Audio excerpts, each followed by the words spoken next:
After sold-out runs at the Public Theatre and London's National Theatre, Here Lies Love, the groundbreaking musical from David Byrne and Fatboy Slim, opens on Broadway this summer. Get swept up in what Vogue calls a life-giving, roof-raising blast of pure joy about the rise and fall of Imelda Marcos at the hands of the Philippine People Power Revolution. Here Lies Love is a revolutionary experience unlike any other on Broadway. It's a party and you're invited. Get tickets at HereLiesLoveBroadway.com.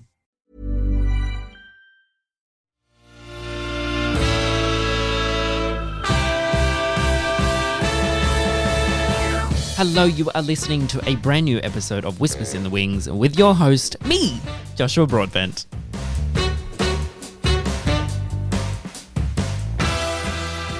It's very weird to introduce yourself to the podcast, and this is my first solo episode, so it's a bit strange to me, but let's dive straight into this episode. Now, I found a great quote today which says, "A stage manager is like the hub of a wheel, the central stabilizing core from which the spokes of a production radiate." And I think you would agree with me that without a stage manager, things just don't get done. Now, as I said, today it is just me, and for this Toolbox Talk, I'm going to answer one of the most requested topics, which is what are the roles within stage management?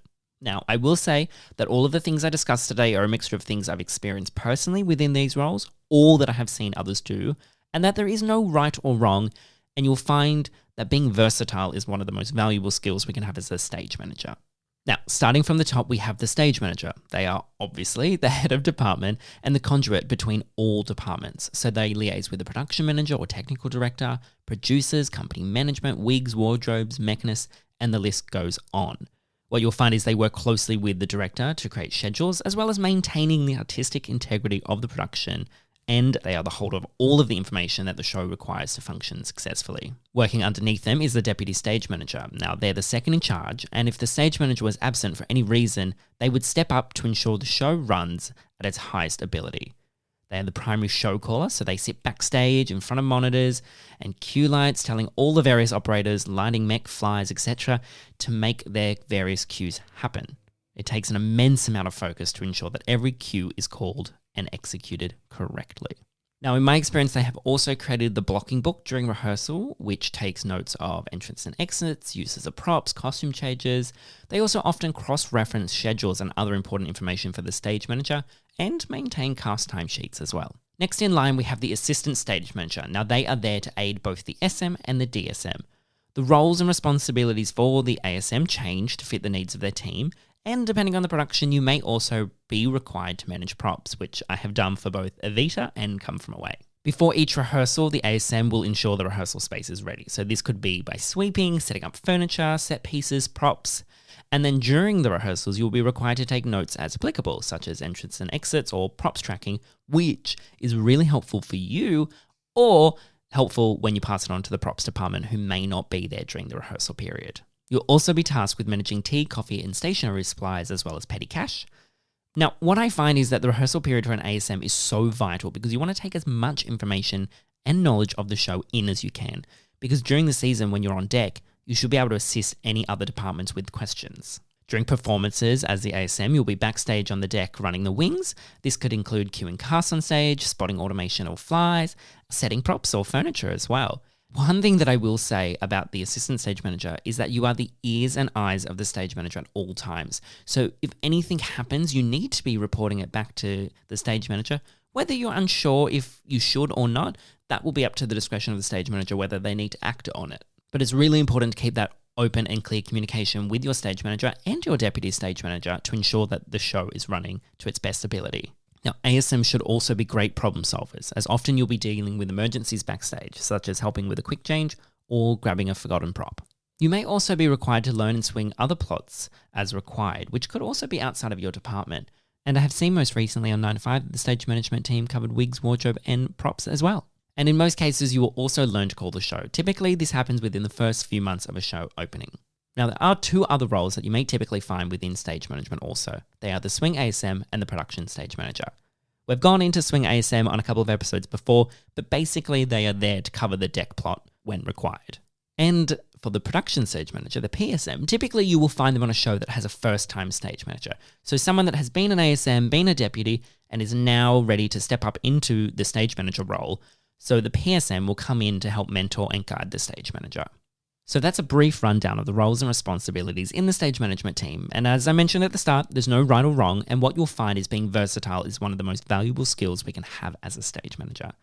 Not only do you need to be adaptable, but you also need to have a high standard of organisation and communication skills and have the ability to problem solve under pressure and of course be welcome to change. Thank you so much for joining me on this solo episode of Whispers in the Wings. It's very weird to do sitting here by myself, but I should say that all of this is very interchangeable. So at the moment I'm working on an opera in which I don't have a deputy or an assistant, so I am doing those roles myself. So I'm doing a combination of all, because if I didn't, the show wouldn't get done. And of course, I should also mention that a lot of that breakdown is focused on the musical theatre world because it is what I know best. But if you have any questions, if there's anything else you would like to know about stage management, about the musical theatre world, or about any of the other worlds that I haven't really dabbled in, but I can find someone that may have information, please reach out. You can head to Instagram at Whispers in the Wings or on Facebook as well, or you can send an email to whispersinthewingspodcast@gmail.com. All of that information is in the show notes for you. Thank you again for joining me on this solo episode of Whispers in the Wings, and I'll be back with a brand new episode soon. Thanks for listening.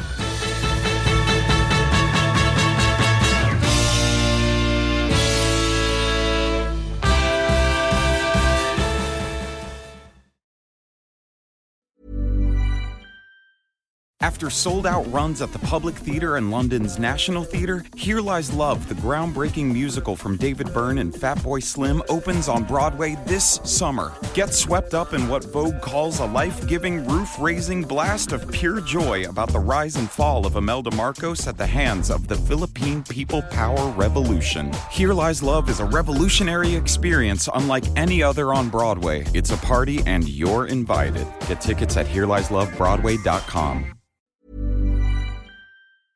Whispers in the Wings acknowledges the traditional custodians of country throughout Australia and their connections to land, sea and community. We pay our respects to elders past, present and future. We acknowledge that sovereignty was never ceded, always was, always will be Aboriginal land. Hey there, I'm Alan Seals, host of the Theatre Podcast, a weekly podcast that takes you behind the scenes with intimate personal conversations that include the biggest stars on Broadway, TV, and film. My podcast has over 350 episodes with guests including Stephanie J. Block, Carrie Butler, James Monroe Iglehart, Andrew Barth Feldman, Alex Brightman, Patti LuPone, Ramin Karimloo, Brian Stokes-Mitchell, and even TV stars like Isaac Mizrahi, Ariana Madix, Michael Urie, Eddie Izzard, and literally so many more.